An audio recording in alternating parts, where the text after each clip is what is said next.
Hi, I'm Eric Durand. I'm a computational biologist here at 23andMe. I've been with the company for about 2 years now, and I'm mostly working on their ancestry products, which range from a variety of different problems. Before that, I was a postdoc at UC Berkeley for another 2 years, and even before that, I was a PhD student in France. And yeah, that's who I am. Great. Well, at this point in the lesson, we've been learning a lot about how to connect the dots in our genome to figure out ancestry. And we've learned a little bit about identity by state, where we can sort of match SNVs for comparisons. And we've just learned a little bit about identity by descent, or IBD. And what we really want to know from a computational biologist is, how do you determine IBD, or identity by descent? Yeah, so first maybe we should define exactly what IBD, or identity by descent, is. So IBD is something that refers to a chunk of continuous DNA, and we say that two individuals share a chunk of DNA identical by descent if this chunk has been inherited through a common ancestor without recombination.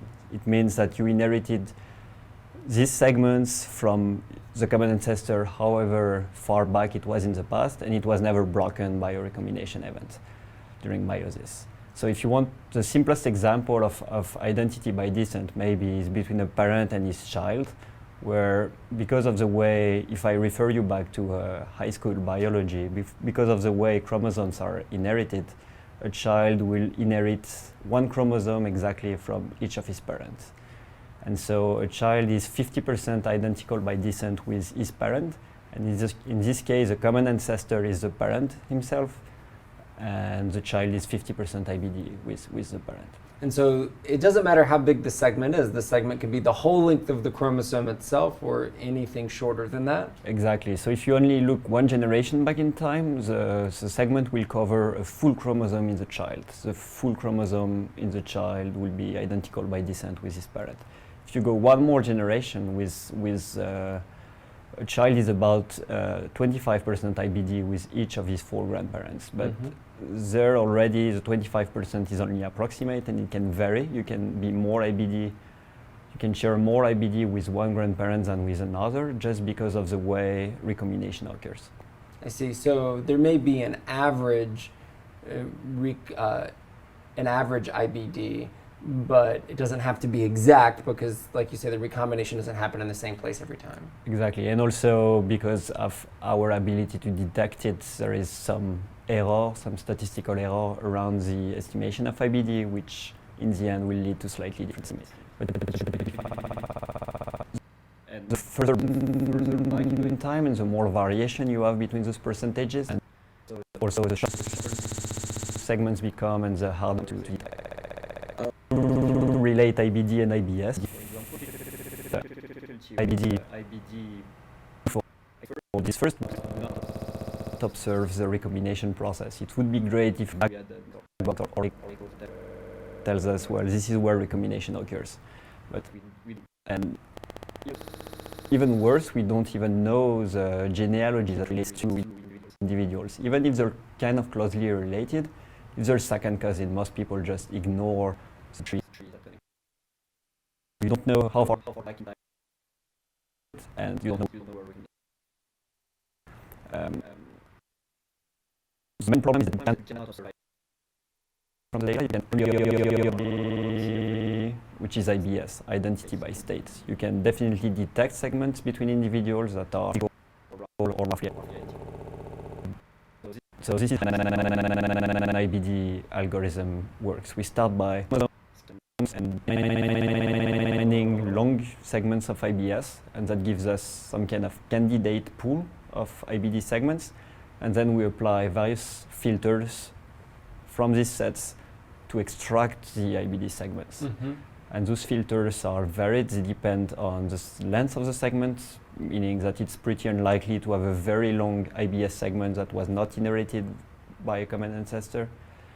We also apply filter for the frequency of the segment that was inherited. If the segment is very, very frequent in a population, maybe it's not IBD, it's just IBS, and that arose to to being fixed in the population because maybe of natural selection or other reasons. So frequency, quality of the segment, if it contains many mutations, then it's unlikely to be IBD. We have a lot of filters to explain. Yeah, it sounds like you really have to think a lot around how to make sure that it's a true identity by descent and not, like you say, either coincidental or something else. So let me make sure I even understand this. The smaller the segment that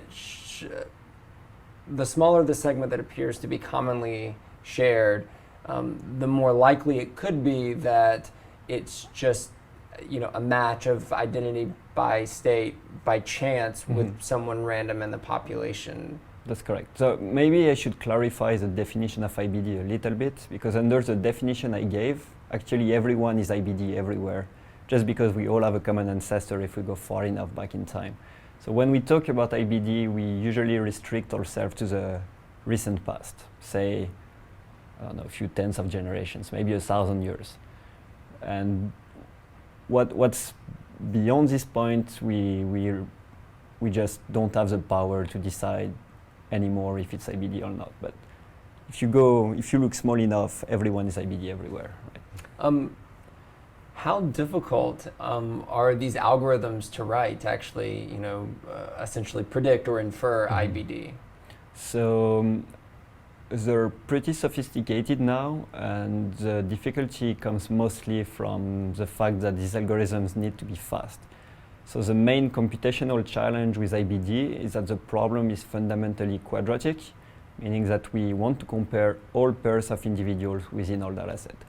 It's fine probably if you're in an academic setting and you have your one-off analysis and you have 1,000 or 2,000 individuals, and you just want to compute IBD once, you're okay with letting your computers run for a month, and then you have your result and you're happy. But in a setting like the one we have here at 23andMe, first we have orders of magnitude more of individuals. We have more than 300,000 individuals now in the database. And we need to recompute IBD every time we have new customers who come in. So every day we have new customers coming in and we need to compute IBD permanently on the fly with them. So we really need to think a lot of how to make those algorithms faster. So that's the first difficulty, that's purely computational. And the second difficulty is more, I would say, algorithmic, where we need to find ways, without compromising the speed of the algorithm, to make it as accurate as possible. And the good thing for the second point is that we have pretty sophisticated way now of testing the algorithm. So of course an algorithm is going to make mistakes, that's guaranteed, but we can assess the rate at which it makes mistake pretty well now through either simulations in which we simulate a pedigree, and so we know exactly which segments are IBD because that's the way we run the simulations, or through pedigrees that our customers report to us. So our customers can tell us who their parents are in the database, who their first cousins are in the database. And so we can compare the prediction of our algorithm to the known truths. And that gives us a good sense of how accurate the algorithms are. That's amazing. And it does sound sophisticated. What about user mistakes? If someone thinks that they know who their father is and it turns out not to be true. Yeah, that definitely happens. We trust the law of large number, I guess, and so because we have lots of people reporting their pedigrees, and we guess that not everything is wrong, and we can still extract a lot of. It's still a very powerful data set. We have other ways of checking whether someone is really the kid of someone without doing IBD. There is some more obvious stuff that you can do. So this isn't just a static feature that you work on. I mean, it's constantly changing. You're always having to work on it or update it. We're updating it now, but we definitely try to minimize the number of times we need to update the features. Not because it's not fun to develop new algorithm, but because of the cost of recomputing. Every time we change the algorithm, we don't have just to do this incremental update for new customers, but we have to recompute everything. All 300,000. All three, and it's still, even with fast algorithm, we're still talking about months and months and months of cluster time. So where do you get your computing power? I mean, as a non-computer science or or coding or statistical or math person, how much, I mean, can you relate to me how much computing power we're talking about here? On production, they have their own cluster that computes for new customers, and I'm not too sure how big it is. In research, we also have our own cluster. It's about 120 CPUs, so it's not huge. So it's definitely challenging to run very, very large-scale experiments on this cluster. And my guess is that soon we'll have to go to the cloud. We're actually talking to Google Compute engineers to be able to compute IBD on their machines, just because it will scale much better. What happens if you get, I don't know, 3 million people? Will you break the system? I mean, do you foresee it getting to a point where so many people participate that the computational power isn't high enough? It's definitely hard to keep up with the growth of the database, but it's doable.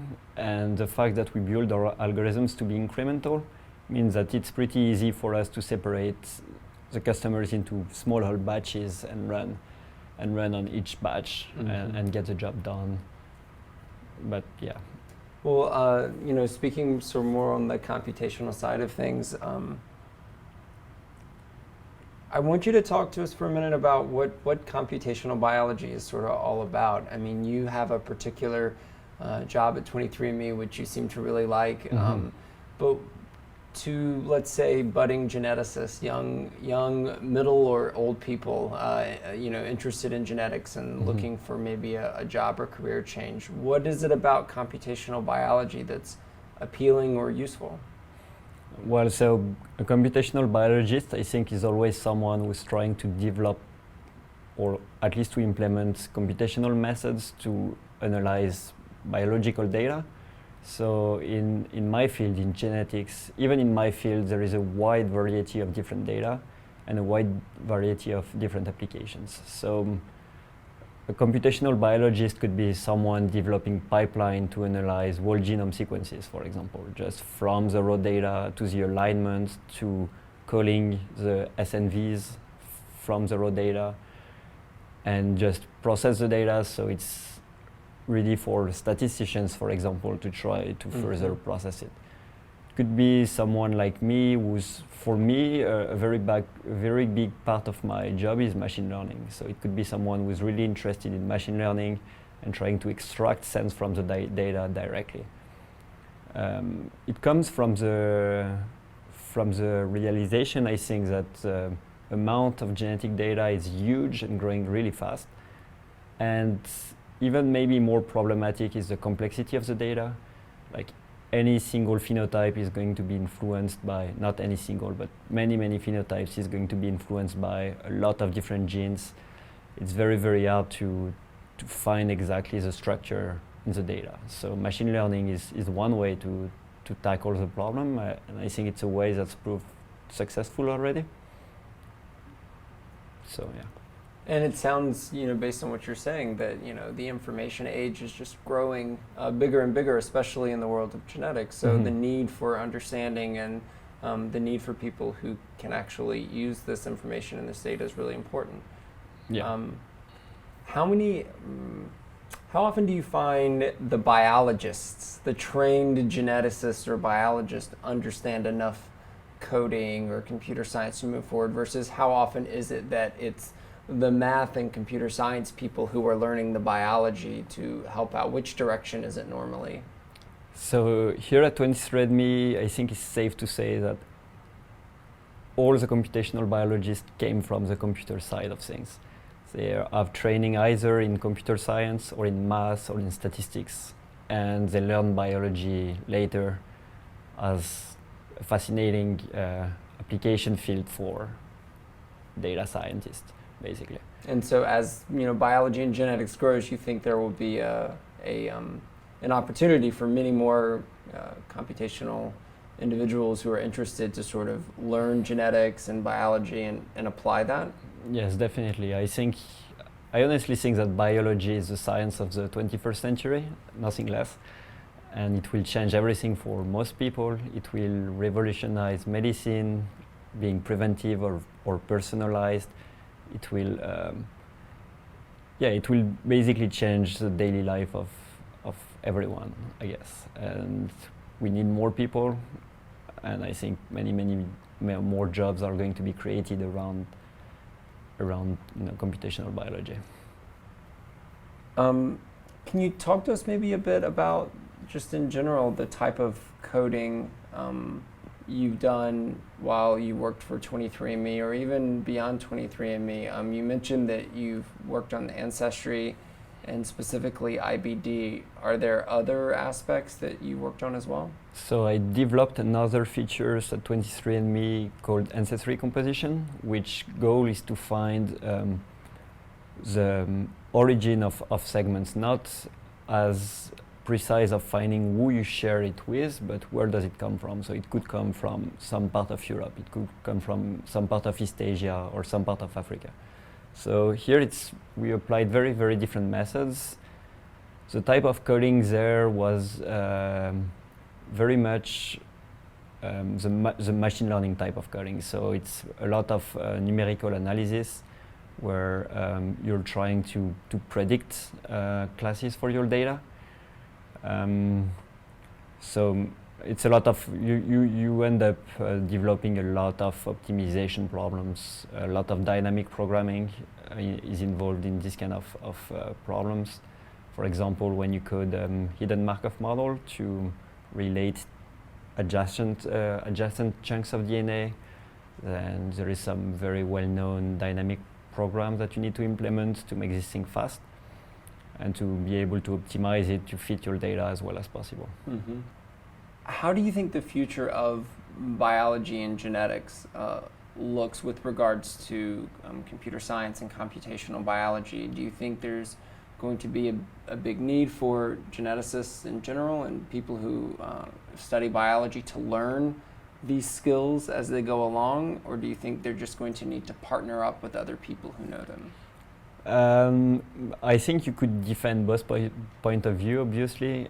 I think there is still a lot of value for being a specialist in your field. Obviously, you cannot be good at everything, and having good biologists and good geneticists who can give people with a strong computational background, hints at what they should be looking at, and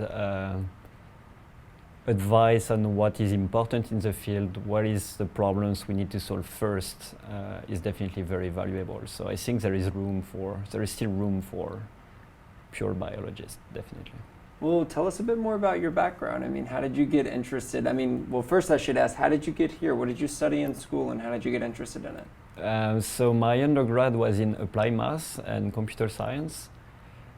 And then I went on to do a PhD in statistics, and because that was in France, and because the way it works in France, I had to choose a field of application for statistics, and that's only then that I began to think about genetics, because my PI was very interested in population genetics, which is this field in genetics where we try to learn about human evolution. So natural selection, demography, ancestry, identity by descent.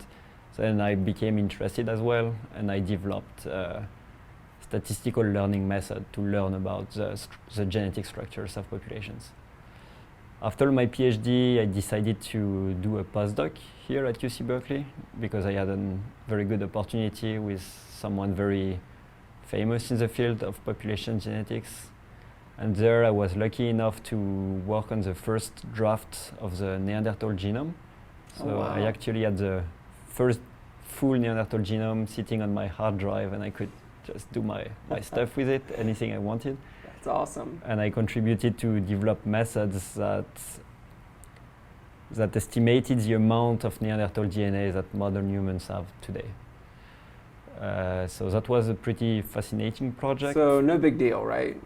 No big deal. Yeah, it was. I think it was a pretty big deal because it changed the view of people in the field. Like before 2010, most people would, including me probably, would have said no, Neanderthal is a strictly distinct species. It never contributed any DNA to modern humans. Just was extinct for some reason and didn't leave any trace. And now we know that it's probably not true and that it left a few percent. It's a pretty exciting project to work on. Yeah.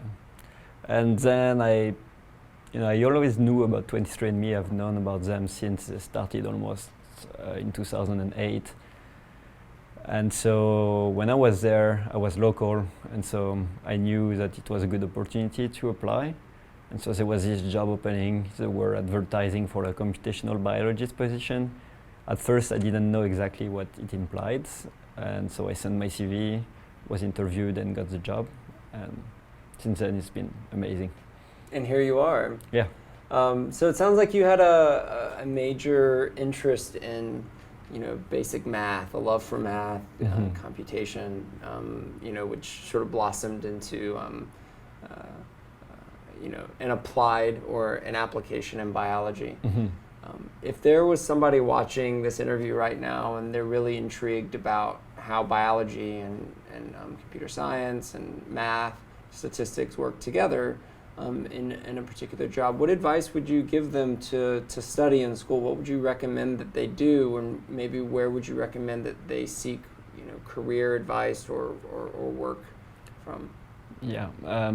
So as I said, I do believe there is needs for specialists, so I do recommend they keep studying math and computer science and statistics a lot, but they still need to take some biology, at the very least, to figure what are the problems that we need to solve today in biology and how to relate. It's not enough to get out of school and know a list of the 10 fastest algorithms for each specific problem that you learn in school. You also need to be able to relate those great class of algorithms to different problems in biology, how you will need to adapt them, how sometimes you have to realize that there is nothing that exists already and you need to develop something that's not going to be optimal probably, but you need to do a first pass as a problem. So you do need to know enough biology at the very least to understand the problems. Otherwise, for example, for ancestry, if you don't have a very clear understanding of the recombination process, there is nothing you can do. You need to understand exactly what probabilistic model you can put behind meiosis, how often it's going to break a chromosome, all these things. So you do need to know enough biology to understand the problems, definitely. So you need to take at least an intro to biology class or something, at the very least. So for someone who's interested, kindle that passion for computer science and math, but also pay attention in biology class. And just do it. I think it's the most exciting field for data scientists to be in now. It's just growing amazingly fast, and it's already changed a lot of things. I want to ask you two more questions. I will edit these back a little bit because I want that to be sort of how we close. I want to know what's one of the best moments of being you and having your job? Like, what's one of the most positive parts or most exciting moments you've had? So I'm lucky at 23andMe because I have both a foot in research and a foot in product.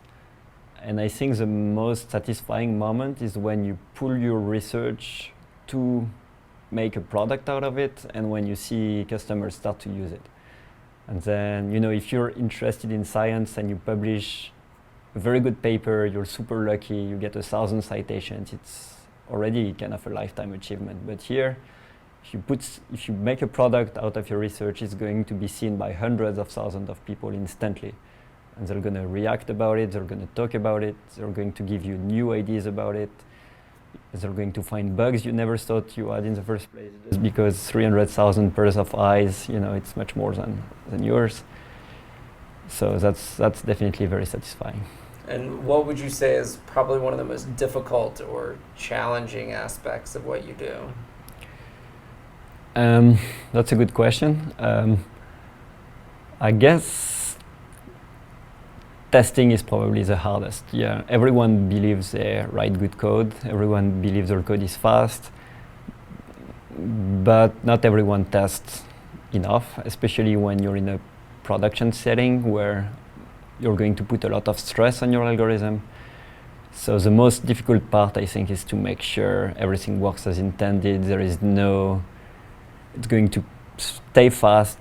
you need to have a very good understanding of the algorithm complexity, the algorithmic complexity of what you code, just to make sure you're not going to receive an email on Sunday saying, "Oh, you broke the website and we're losing a lot of money, fix it." So, yeah, you need to test a lot, I would say. Great. Well, thank you, Eric, for joining us. Thanks, Matt.